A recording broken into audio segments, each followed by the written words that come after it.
Hello दोस्तों, आज हम पढ़ेंगे गंगा नदी तंत्र। जैसे कि अगली वीडियो में हमने पढ़ा था सिंधु नदी तंत्र और ब्रह्मपुत्र नदी तंत्र। ये हमारा पार्ट दूसरा होगा। हमने 3 पार्ट कहे थे, तो ये हमारा पार्ट दूसरा है। एक और पार्ट बनाऊंगा जिससे मैं भारत की सारी नदियां कवर हो जाएंगी। तो वीडियो की शुरुआत करने से पहले मैं आपको बता दूं, वीडियो अच्छी लगे तो वीडियो को लाइक, शेयर और चैनल को सब्सक्राइब ज़रूर करिएगा, ताकि मैं वीडियो डालूं सबसे पहले आपके पास नोटिफिकेशन पहुंचे। तो वीडियो की शुरुआत करते हैं। गंगा नदी तंत्र। गंगा नदी भारत की सबसे लंबी नदी है। गंगा नदी भारत की सबसे लंबी नदी है। इसकी लंबाई की अगर बात की जाए तो 2525 किलोमीटर है। गंगा नदी भारत और बांग्लादेश से होकर गुजरती है 2 देशों में। और गंगा नदी भारत के 5 राज्यों से होकर गुजरती है: उत्तराखंड, उत्तर प्रदेश, बिहार, झारखंड और पश्चिम बंगाल। याद करने की ट्रिक हमारी है, भरत उत्तर उत्तर बिहार विज्ञा झरने के पश्चिम में। क्या कहा हमने? भरत उत्तर उत्तर बिहार विज्ञा झरने के पश्चिम में। तो उत्तर माने उत्तराखंड, दूसरे उत्तर माने उत्तर प्रदेश, और बिहार माने बिहार विज्ञा झरने के पश्चिम में। झरने से हमारा झारखंड हो जाएगा और पश्चिम बंगाल हो जाएगा पश्चिम में। इसके आगे गंगा स्वतः स्वच्छ। गंगा नदी स्वतः स्वच्छ सेल्फ प्यूरिफाइंग रिवर के नाम से भी जानी जाती है।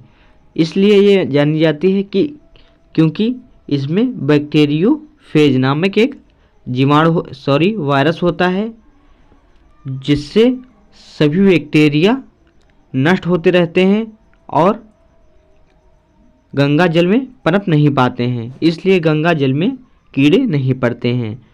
और गंगा नदी को 208 में राष्ट्रीय नदी घोषित कर दी गई है। और गंगा नदी को गंगा डॉल्फिन, यानी कि भारत में गंगा में पाने वाली डॉल्फिन मछली को राष्ट्रीय जीव के नाम पर घोषित किया गया है। यहाँ पर आप ये चित्र के माध्यम से देख सकते हैं कि ये हमारा बैक्टीरियोफेज नामक एक वायरस है। इसकी वजह से गंगा जल में कीड़े नहीं पड़ते हैं, याद रखिएगा। अब इसके आगे बढ़ते हैं। अब हम देख लेते हैं गंगा नदी का उद्गम कहाँ से हुआ है। तो गंगा नदी का उद्गम गंगोत्री हिमानी और संतोपत हिमानी से होता है। यानी कि गंगोत्री हिमानी से भागीरथी नदी निकलती है और संतोपत हिमानी से अलकनंदा नदी निकलती है। इन दोनों नदियों की जब देवप्रयाग में संगम होता है, तब इसके आगे जो नदी एक आगे चलती है उसे हम गंगा नदी कहते हैं। तो अब हम आगे जान लेते हैं कि गंगा नदी की सहायक नदियां कौन कौन सी हैं। इनकी सहायक नदियां जानने से पहले तो हम एक छोटी सी पहले कहानी सुन लेते हैं, जिससे हमें ये याद हो जाएंगी। तो कहा जाता है कि गंगा नदी विष्णु जी के चरणों से निकलती हैं, और इसके आगे जब चरणों से भगवान विष्णु के निकलती हैं, तब अपने मार्ग में सब तहस महस करते हुए चलती हैं। घर, पेड़, पौधे, गांव सब उजाड़ देती हैं। तब भगवान शिव जी ने इन्हें अपनी जटाओं में कैद कर लिया, यानी कि कैद कर लिया। तब ये बिल्कुल शांत हो गई। तब भगवान शिव जी ने इन्हें मंद कर दिया, यानी कि मंद माने धीमी गति में कर दिया। तब भगवान शिव जी ने इन्हें छोड़ा अपनी जटाओं से, तो धीमे धीमे बहने लगी। कुछ भी गांव घर फिर नहीं उजड़े। तो यहाँ पर हम इस कहानी से ये याद हो जाएगा हमें कि भगवान विष्णु के चरणों से निकलती हैं, यानी कि चरणों की धूल से तो यहाँ से हमें ये क्वेश्चन याद हो जाएगा कि विष्णुप्रयाग में जो हमें हमारी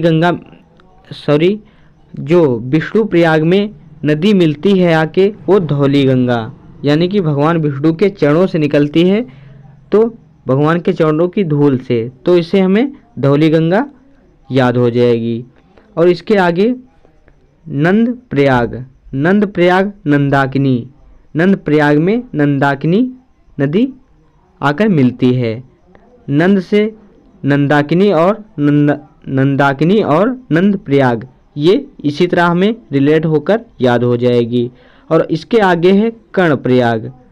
कर्णप्रयाग में आगे पिंडार नदी आकर मिलती है, कहाँ? कर्णप्रयाग में। और इसके आगे चलते हैं रुद्रप्रयाग। रुद्रप्रयाग में कहाँ से आती है? केदारनाथ, जो कि भगवान शिव के लिए प्रसिद्ध है। यहाँ पर भगवान शिव ने गंगा नदी को मंद कर दिया था, धीमा कर दिया था, इसलिए यहाँ पर याद हमें हो जाएगा मंदाकिनी। मंद कर दिया था तो मंदाकिनी, ये कहाँ पर आकर मिलती है? रुद्रप्रयाग में। इसके बाद में गंगोत्री हिमानी से जो नदी निकलती है भागीरथी, वो देवप्रयाग में आकर मिलती है। यहीं से जब एक नदी आकर मिलती है, ये जब दो नदियाँ आकर मिलती हैं तो एक नदी जो बनती है उसे हम गंगा नदी के नाम से जानते हैं। और यहाँ पर हमने ऐड कर दिया है कि कौन नदी कहाँ पर आकर मिलती है, तो इसे आप याद कर लीजिएगा। जैसे कि देवप्रयाग में अलकनंदा और भागीरथी आकर मिलती हैं, और विष्णुप्रयाग में आकर मिलती हैं कौन कौन सी? विष्णुप्रयाग में धौली गंगा और अलकनंदा। अलकनंदा सब में कॉमन रहेगी। और नंदप्रयाग में नंदाकिनी और अलकनंदा, और कर्णप्रयाग में अलकनंदा और पिंडार नदी, और रुद्रप्रयाग में अलकनंदा और मंदाकिनी, ये हमें याद हो जाएंगी। ये नदियाँ ट्रिक के माध्यम से याद कर लेंगे, और ये हमारी अलकनंदा नदी जो है सब में कॉमन रहेगी। अब आगे बढ़ते हैं, गंगा नदी की सहायक नदियों को हम पढ़ेंगे। तो देवप्रयाग तक हमने पढ़ लिया है, अब इसके आगे की सहायक नदियों को हम पढ़ेंगे। तो गंगा नदी सबसे पहले हरिद्वार में प्रवेश करती है, हरिद्वार के मैदानी क्षेत्र में, यानी कि कहाँ? मैदानी क्षेत्र में। ये क्वेश्चन पूछा गया है कि सबसे पहले गंगा नदी कहाँ प्रवेश करती है, तो हरिद्वार के मैदानी क्षेत्र में। इसके आगे उत्तर प्रदेश के कन्नौज में आकर मिलती है। कौन सी नदी? रामगंगा नदी। रामगंगा नदी उत्तराखंड से निकलती है और कन्नौज में आकर मिलती है। रामगंगा नदी गंगा नदी की सबसे पहली सहायक नदी मानी जाती है, क्योंकि ये यहाँ पर आप देख सकते हैं, यहाँ पर इनके पहले जो अलकनंदा नदी थी और मंदाकिनी, इन दोनों की नदियों के मिलने से हमारी गंगा नदी बनती है। तो उसके पहले गंगा नदी नहीं थी। इसके बाद सबसे पहली जो सहायक नदी है वो रामगंगा है। ये question very most important question है कि ये पूछ लिया जाता है कि गंगा नदी की सबसे पहली सहायक नदी कौन सी है, तो रामगंगा है, याद रखिएगा। आगे आता है हमारा प्रयागराज। प्रयागराज में आकर मिलती है हमारी यमुना नदी। यमुना नदी कहाँ से निकलती है?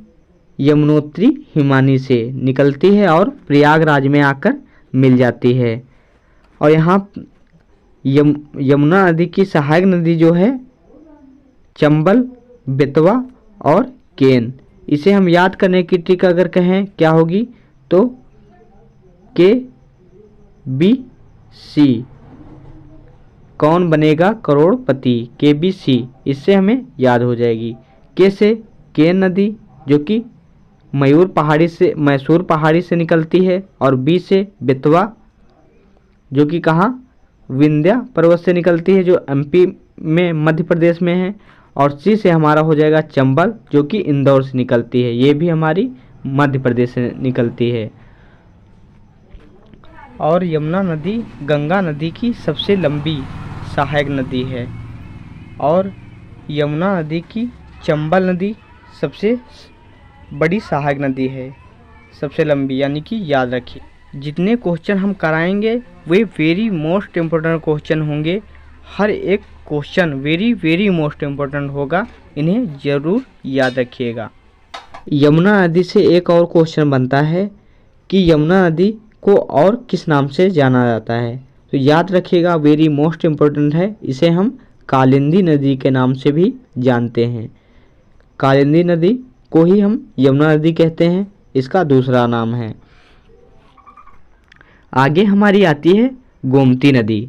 गोमती नदी उत्तर प्रदेश के पीलीभीत में एक झील है जिसे हम फुलहर झील के नाम से जानते हैं। वो नदी आकर यहाँ गाजीपुर में मिल जाती है गंगा नदी में।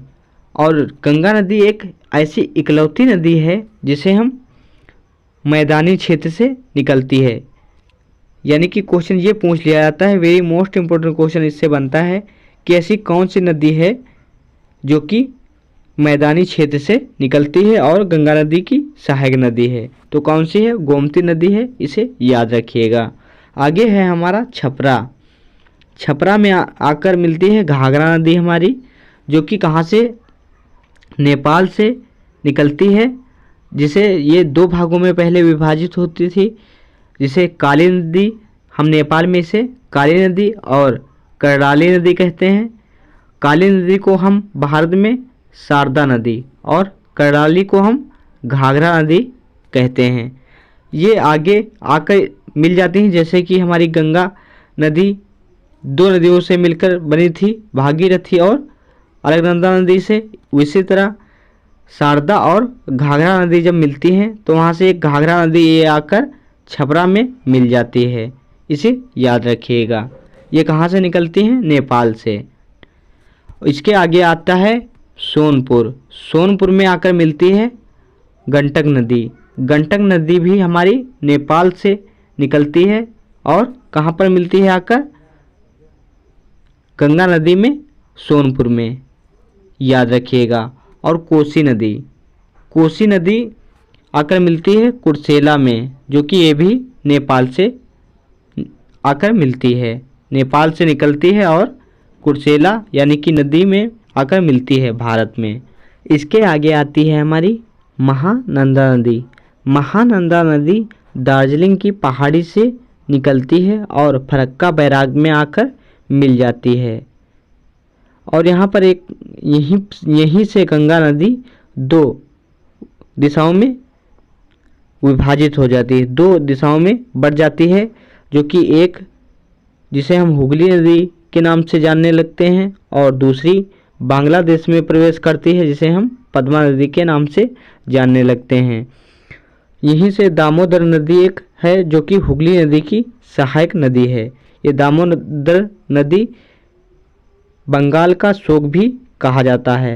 ये क्वेश्चन यहाँ से वेरी मोस्ट हो जाता है कि दामोदर नदी बंगाल का शोक कही जाती है। इसके आगे हम इन तीनों नदियों को थोड़ा विस्तार से समझ लेते हैं, क्योंकि यहीं पर आकर ब्रह्मपुत्र नदी भी मिल जाती है, इसे हम अलग से समझ लेते हैं। पद्मा नदी जो कि गंगा नदी से निकलकर बांग्लादेश में प्रवेश करती है और इधर से आ रही ब्रह्मपुत्र नदी जिसे हम बांग्लादेश में जमुना नदी के नाम से जानते हैं। ये दोनों आकर पद्मा नदी जो कि गंगा से निकलकर आई है और जमुना नदी को हम ब्रह्मपुत्र नदी के नाम से भी जानते हैं, जिसे हम बांग्लादेश में जमुना नदी के नाम से जानते हैं। और बांग्लादेश में एक मेघना नदी है जो कि इन तीनों नदियाँ मिलकर एक बड़ा सुंदरवन का डेल्टा यहाँ पर बनाती हैं, जो नदियों से अवसाद लाकर यहीं पर इकट्ठा करती हैं, वह सुंदरवन का डेल्टा बनाती हैं। सुंदरवन का डेल्टा दुनिया का सबसे बड़ा डेल्टा है, याद रखिएगा। देखते हैं, अब हम इसके आगे बढ़ेंगे। अब बढ़ते हैं आगे और कुछ मोस्ट इम्पोर्टेंट बिंदुओं को देखेंगे। महत्वपूर्ण तथ्य जिसे हम बिंदु कहते हैं। तो हमारा पहला बिंदु है अलकनंदा तथा भागीरथी के संगम को क्या कहते हैं? गंगा कहते हैं। दूसरा बिंदु है गंगा की पहली सहायक नदी कौन सी है? तो रामगंगा है। ये भी हमने इसके बारे में आपको बताया है। तीसरा पॉइंट है हमारा गंगा की आखिरी सहायक नदी कौन सी है? तो रामगंगा है। याद रखिएगा, इसे हमने बताने से थोड़ा दिमाग से मिस हो गया था, नहीं बताया था, लेकिन जान लीजिए कि महानंदा आखिरी गंगा नदी की सहायक नदी है। चौथा बिंदु है हमारा गंगा की सबसे लंबी सहायक नदी कौन सी है? तो यमुना है। याद रखिएगा। एक क्वेश्चन मिस हो गया है जिसे हमने ऐड नहीं किया है, लेकिन यहाँ पर कवर कर लेते हैं। क्वेश्चन ये भी पूछ लिया जाता है कि भारत की सबसे लंबी नदी कौन सी है? याद रखिएगा, भारत की सबसे लंबी नदी जो कौन सी है? तो गंगा है। अगर भारत में पूछ दे कि भारत में सबसे लंबी नदी कौन सी है, तो याद रखना यमुना है। ये क्वेश्चन वेरी मोस्ट है और कंफ्यूजिंग है, तो इसे याद रखिएगा। आगे है हमारा गंगा नदी कहाँ से मैदानी क्षेत्र में प्रवेश करती है? तो हरिद्वार से। गंगा नदी के तट पर वैसे प्रमुख शहर कौन से हैं? तो प्रयागराज, वाराणसी, कानपुर और पटना। याद रखिएगा। हुगली नदी के तट पर कौन सा प्रमुख शहर बसा है? तो कोलकाता बसा है। गंगा और ब्रह्मपुत्र की संयुक्त जलधारा बांग्लादेश में क्या कहलाती है? मेघना कहलाती है। ये भी पॉइंट याद रखिएगा। बिहार का शोक किसे कहते हैं? तो कोसी नदी को कहते हैं, इसे भी याद रखिएगा। बंगाल का शोक किसे कहते हैं? तो दामोदर नदी को।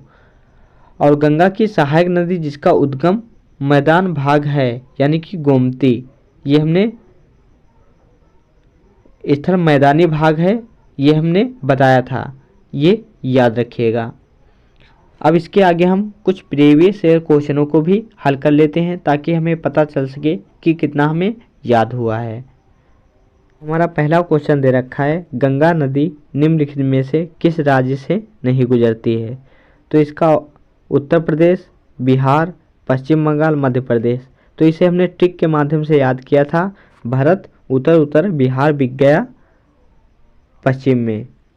भारत उत्तर उत्तर बिहार बिक गया पश्चिम में, यानी कि इसमें माँ नहीं आया, तो ऑप्शन इसका डी सही हो जाएगा। अगला क्वेश्चन है हमारा कालिंदी नदी का दूसरा नाम क्या है? कालिंदी नदी को हम यमुना नदी के नाम से भी जानते हैं, इसे हमने बताया था। अगला क्वेश्चन है हमारा केन नदी निम्नलिखित में से किसकी सहायक नदी है? तो केन नदी यमुना की सहायक नदी है। ऑप्शन सी इसका सही हो जाएगा। अगला क्वेश्चन है हमारा गंगा में मिलने वाली नदी जिसका उद्गम अमरकंटक में है, तो इसका ऑप्शन ए सही हो जाएगा, सोन नदी। अब आगे बढ़ते हैं और धौली गंगा का संगम कहाँ होता है? तो हमने इसे भी ट्रिक के माध्यम से पढ़ा था। भगवान विष्णु के चरणों से गंगा निकलती हैं, भगवान के चरणों की धूल से, यानी कि ऑप्शन इसका ये सही हो जाएगा, विष्णुप्रयाग। अगला क्वेश्चन है हमारा निम्नलिखित में से कौन सी नदी यमुना नदी में नहीं मिलती है? तो कौन सी नदी नहीं मिलती है? यमुना। इसे भी हमने याद किया था ट्रिक के माध्यम से। KBC कौन बनेगा करोड़पति की, यानी कि ऑप्शन इसका सी सही हो जाएगा, सोन नदी।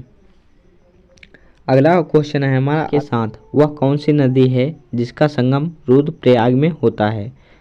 तो इसे भी हमने ट्रिक के माध्यम से पढ़ा था, कौन सी थी? ऑप्शन 20 का सही होगा, मंदाकिनी। भगवान शंकर जी ने इन्हें मंद कर दिया था, है ना।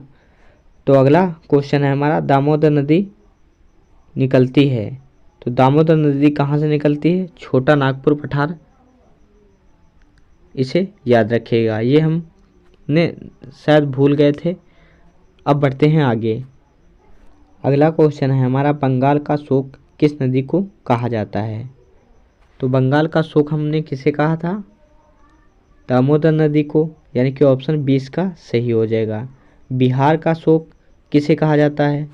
बिहार का शोक हम किसे कहते हैं? कोसी नदी को, यानी कि ऑप्शन ए इसका सही हो जाएगा। अगला क्वेश्चन है हमारा, गंगा की सबसे लंबी सहायक नदी कौन सी है? तो यमुना है, यानी कि ऑप्शन ए इसका सही हो जाएगा। अगला क्वेश्चन है हमारा, यमुना नदी का अन्य नाम क्या है? इसे हम कालिंदी नदी के नाम से भी जानते हैं, ये भी हमने बताया था। अब आगे अगला क्वेश्चन है हमारा, गंगा नदी किस क्षेत्र में मैदानी भाग में प्रवेश करती है? तो इसका ऑप्शन बी सही हो जाएगा, हरिद्वार। अगला क्वेश्चन आपको कमेंट बॉक्स में कमेंट करके बताना है कि कौन सा आंसर इसका सही होगा। धन्यवाद। अगली वीडियो में मिलते हैं। अगर वीडियो अच्छी लगी तो हमारे वीडियो को लाइक कर दीजिए और चैनल को सब्सक्राइब कर लीजिए और बेल आइकन को प्रेस कर लीजिए ताकि हम जब वीडियो लाएं उसको सबसे पहले आप तक आए। तो जय हिंद, जय भारत।